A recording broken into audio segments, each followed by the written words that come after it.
Pengenalan. Budaya Barat adalah budaya yang banyak berasal dari negara benua Eropah dan Amerika. Budaya Barat memiliki arti yang luas yang mengaitkan beberapa aspek. Aspek yang dapat dinilai untuk mengkategorikan budaya Barat ialah norma sosial, nilai etika, adat istiadat, sistem politik, teknologi yang digunakan, agama yang dianut, dan lain-lain.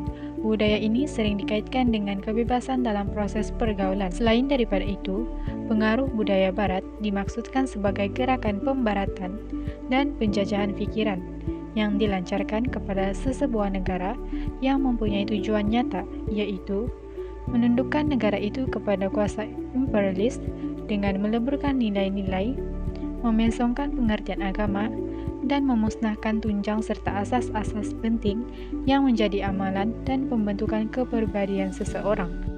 Seterusnya, istilah untuk teknologi maklumat telah menekankan peranan komunikasi bersepadu dan penyepaduan telekomunikasi, komputer serta perisian perusahaan, perisian tengah penyimpanan dan sistem audio-visual yang diperlukan bagi membolehkan pengguna mengakses, menyimpan, menghantar, dan memanipulasi maklumat.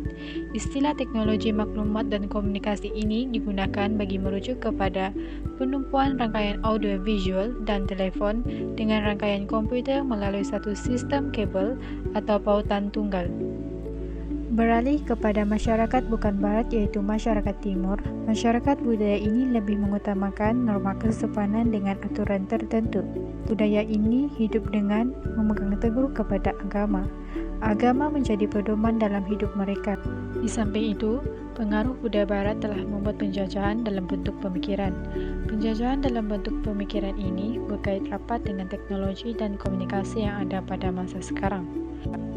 Budaya Barat ini juga menyebarkan ideologi mereka melalui teknologi. Hal ini akan mengakibatkan penjajahan kepada pemikiran masyarakat kerana kefahaman mereka telah diubah tanpa mereka sedar. Akhir sekali, selain daripada penjajahan dari segi pemikiran, terdapat juga penjajahan dari segi budaya. Seperti yang diketahui ramai, masyarakat Barat banyak mengamalkan kehidupan yang bebas. Contohnya dari segi pemakaian. Pemakaian budaya Barat agak sedikit terbuka dan menampakkan tubuh badan mereka. Mereka juga mengamalkan pergaulan yang bebas yang akan mempengaruhi masyarakat budaya di negara lain. Perkara ini semakin berkembang apabila mereka memaparkan cara kehidupan mereka di media sosial. Jika perkara ini terus diikuti dan diamalkan oleh masyarakat lain, maka ianya akan mengubah dan mengancam budaya yang ada di sesebuah negara. Hasilnya, penjajahan dari segi budaya berlaku melalui penyebaran menggunakan teknologi yang sedia ada. Cara budaya Barat mempengaruhi masyarakat melalui penggunaan ICT. Apabila menyentuh tentang Barat, acap kali pandangan orang ramai adalah ke arah bentuk yang negatif. Namun, di sebalik pengaruh negatif, tidak dinafikan bahawa budaya Barat juga telah memberi pengaruh yang positif. Mari kita mulakan perbincangan dengan mengupas pengaruh negatif terlebih dahulu. Yang pertama adalah melalui industri perfilman. Filem-filem yang ditayangkan daripada kandungan program terbitan Barat mempunyai banyak perkara yang bertentangan dengan agama masyarakat bukan Barat. Misalnya, unsur-unsur lucah, pergaulan bebas dan sebagainya. Sekiranya masyarakat bukan Barat tidak mempunyai kerohanian yang tinggi, maka mereka akan mudah terjebak dengan kancah negatif ini. Oleh itu, pihak media haruslah menapis filem-filem Barat yang mempunyai unsur tidak senonoh sebelum membenarkan filem tersebut ditayangkan di kaca televisyen. Yang kedua pula adalah melalui dunia fashion. Dunia fashion ini dapat dilihat melalui kaedah pemakaian yang mempunyai busana atau corak pakaian yang menjolok mata. Dunia fashion yang semakin meluas pada waktu ini menjadikan masyarakat mengikuti tren terkini, dan tren ini sebenarnya dibawa oleh budaya Barat yang diserap masuk ke dalam media sosial. Terdapat pelbagai medium yang membolehkan orang ramai terpengaruh dengan dunia fashion terkini seperti Instagram, Twitter, dan laman sesawang yang memaparkan dunia fashion. Yang ketiga pula adalah melalui permainan atas talian. Permainan yang berunsurkan keganasan dan perjudian telah menyebabkan permainan atas talian semakin giat menjadi tumpuan khususnya dalam kalangan anak muda masa kini. Antara permainan tersebut adalah seperti PUBG Mobile, Mobile Legends, kasino, poker, dan sebagainya. Permainan yang berunsurkan keganasan telah mendorong masyarakat untuk memupuk nilai tanpa belas kasihan, manakala permainan judi pula akan merangsang manusia untuk berjudi di dunia realiti. Meninjau dari aspek yang seterusnya, iaitu aspek positif, dapat dilihat dengan adanya penggunaan teleperubatan. Kemahiran Barat dari segi alatan-alatan teknologi telah mewujudkan teleperubatan yang banyak memberi impak positif kepada tahap kesihatan masyarakat. Menurut Muatan 2001, teleperubatan merupakan satu istilah umum yang merangkumi pelbagai aktiviti perubatan yang meliputi elemen jarak. Aplikasi teleperubatan ini dapat mempengaruhi masyarakat untuk menggunakannya kerana ia mampu menjamin keselamatan dan kesihatan seorang pesakit dan meningkatkan kualiti perkhidmatan kesihatan. Oleh yang demikian, kemudahan sistem penjagaan kesihatan seperti ini mendorong negara untuk memanfaatkan lagi teknologi dinamik zaman maklumat pada masa akan datang. Perbezaan bentuk penjajahan budaya dan pemikiran. Definisi bagi budaya ialah kebiasaan cara hidup, manakala definisi pemikiran ialah kemampuan menggunakan minda untuk menerokai dan mencipta pelbagai idea. Perbezaan bentuk penjajahan budaya dan pemikiran. Penjajahan budaya ialah usaha menguasai budaya melalui pelbagai pengaruh yang bertentangan dengan nilai-nilai dan norma budaya yang bertunjangkan kepada agama masyarakat setempat.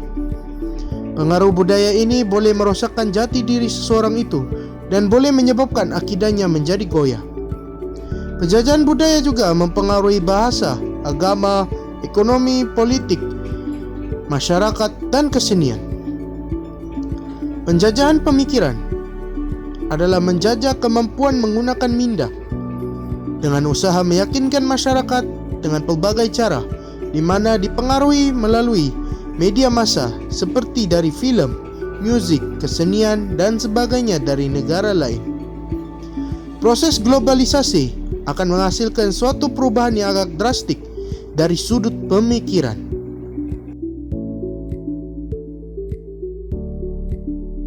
Berikut merupakan bentuk penjajahan budaya.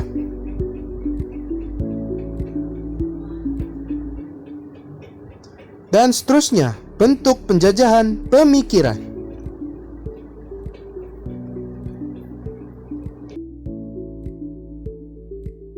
Penjajahan budaya, misalnya pengaruh seks bebas, homoseksual, LGBT, black metal, punk, hedonism, skinhead, dan sebagainya.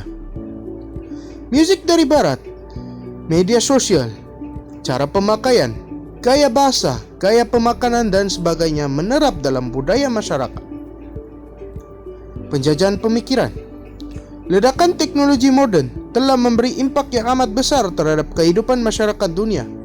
Masyarakat hari ini mengubah teknik berfikir dengan kegiatan mereka mengikut keperluan dan kegunaan teknologi yang berkembang. Pengaruh pemikiran dari barat telah mengubah nilai penampilan diri dan sikap lemah lembut, di mana masyarakat bukan barat mula terdedah dengan bentuk hiburan daripada kandungan program terbitan barat yang dipancarkan di kaca televisyen dan juga di telefon pintar yang mempaparkan unsur-unsur bertentangan dengan sistem nilai masyarakat bukan barat.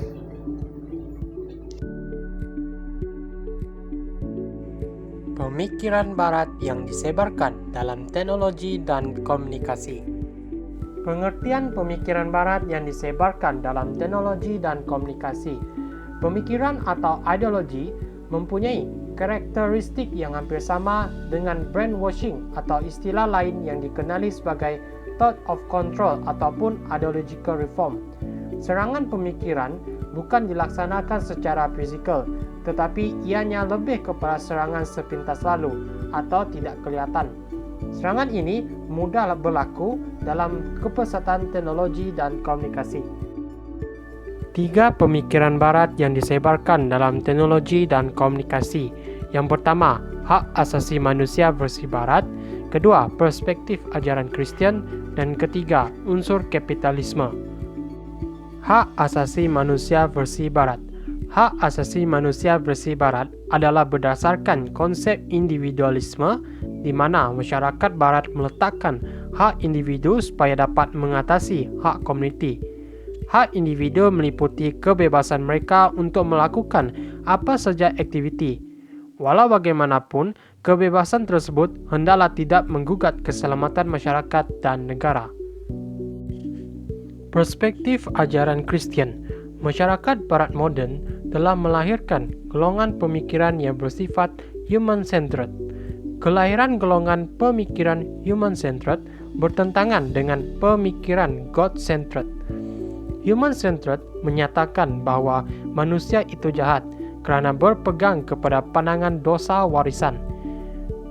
Pemikiran tersebut juga menyatakan bahwa Tuhan itu sudah mati dan kitalah yang membunuhnya. Pemikiran sedemikian secara tidak langsung telah mempengaruhi masyarakat tempatan, di mana masyarakat tempatan lebih suka mengejar kekayaan berbanding melaksanakan ibadat. Bagi unsur kapitalisme pula, tujuan kapitalisme dijalankan adalah untuk mengaut keuntungan yang lumayan dan menginginkan kehidupan yang sejahtera.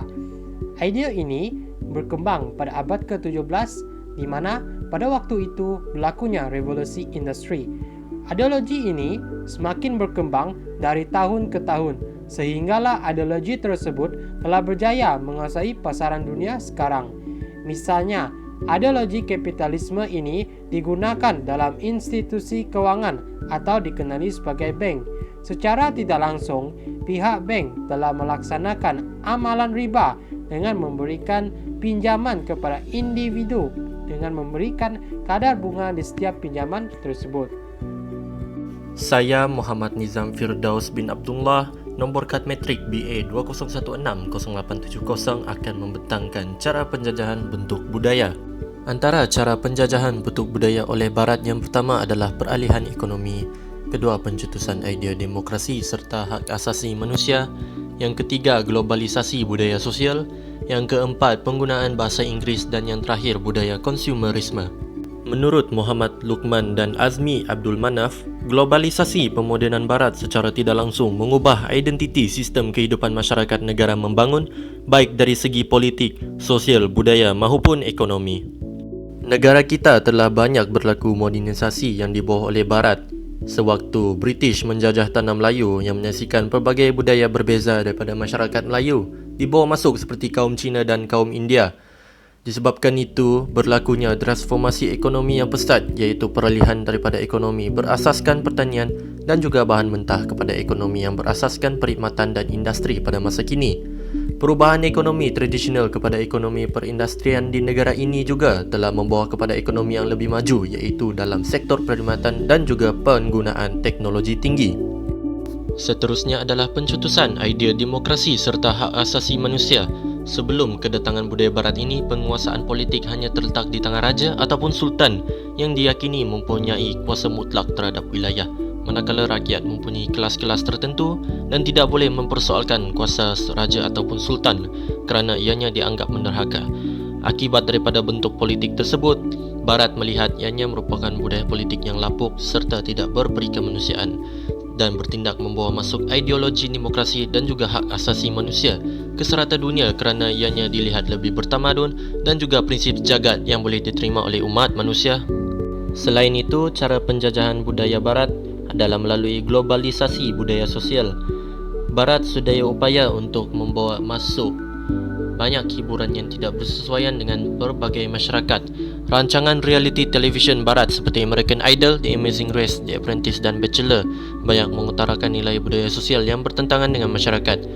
Hal ini telah dimasukkan ke dalam elemen rancangan hiburan tempatan dan tercetusnya program Akademi Fantasia, Mentor dan juga drama Melayu. Dilihat bahawa program ini telah dimelayukan namun kandungan serta perjalanan programnya masih mempunyai unsur kebaratan. Cara penjajahan bentuk budaya oleh Barat yang paling berjaya adalah penggunaan bahasa Inggeris. Perkembangan bahasa ini telah dilihat sebagai bentuk penjajahan yang paling berjaya kerana ianya dapat menembusi berbagai sektor penting dan seterusnya dalam kehidupan sosial. Bahasa ini bukan sahaja digunakan di bandar dan tempat awam, malahan telah menjadi punca besar penghasilan budaya kreatif dan masyarakat yang dipisahkan oleh etnik dan juga bahasa. Cara penjajahan bentuk budaya oleh Barat yang terakhir adalah budaya konsumerisme. Keadaan ini menjadi parah apabila nilai Barat yang berupa pakaian dan juga makanan dibawa masuk dan dicampur aduk menjadi budaya dunia serta dijadikan pengukur kepada kemodenan dan kemajuan. Ini mengakibatkan anak muda masyarakat kini mudah menerima tren dan juga fashion Barat yang dilihat lebih menonjol dan juga bergaya, manakala makanan Barat seperti McDonald's, Pizza Hut, Kentucky Fried Chicken juga dilihat sebagai satu makanan yang sedap. Oleh itu, jenama serta makanan tempatan dilihat seperti tidak memenuhi cita rasa dan juga dilihat seperti lapuk. Dalam dunia yang semakin maju ini, perkembangan teknologi dan komunikasi, terutama media baru, telah mengubah teknik berfikir masyarakat bukan Barat. Justru itu, dipercayai bahawa perkembangan ini memberi kesan positif dan negatif terhadap kehidupan masyarakat bukan Barat. Antara kesan positif daripada perkembangan teknologi dan komunikasi ini, ia telah merubah pemikiran masyarakat bukan Barat ke arah lebih berpandangan luas dengan keinginan mereka untuk mengambil tahu tentang negara lain. Tambahan pula, budaya mereka juga dipengaruhi dengan penggunaan teknologi canggih daripada masyarakat Barat. Seterusnya, perkembangan ini juga memudahkan komunikasi pemikiran masyarakat bukan Barat pada masa kini, terutama sekali golongan remaja yang lebih berfikiran jauh dan bijak dalam penggunaan IT akibat perkembangan ini. Selain itu, perkembangan teknologi dan komunikasi daripada Barat ini juga telah membantu pelajar dalam pencarian maklumat. Pemikiran masyarakat bukan Barat telah dipengaruhi untuk terus mengolah dan menyimpan informasi serta teknologi komunikasi untuk melakukan penyaluran informasi. Walau bagaimanapun, perkembangan teknologi dan komunikasi ini juga memberi kesan yang negatif. Antaranya adalah penyebaran web negatif. Laman web yang lucah ini telah memberi perubahan nilai negatif dalam gaya hidup mereka. Hal ini juga telah memberi kesan negatif dalam perkembangan minda dan fizikal mereka. Selepas itu, perkembangan teknologi ini juga telah menyebabkan penyebaran fitnah dan gosip yang semakin berleluasa. Contohnya, isu politik palsu yang tersebar di internet. Isu ini telah mempengaruhi minda masyarakat agar terus berfikiran negatif terhadap politik. Akhir sekali, perkembangan teknologi dan komunikasi yang semakin maju ini juga menyebabkan ruang masa pekerja terjejas. Justru itu, dalam masa yang sama, ia akan mempengaruhi budaya kehidupan masyarakat bukan Barat. Hubungan sosial sesama manusia semakin renggang akibat penggunaan teknologi yang berlebihan sehingga mereka tidak ada masa untuk keluarga.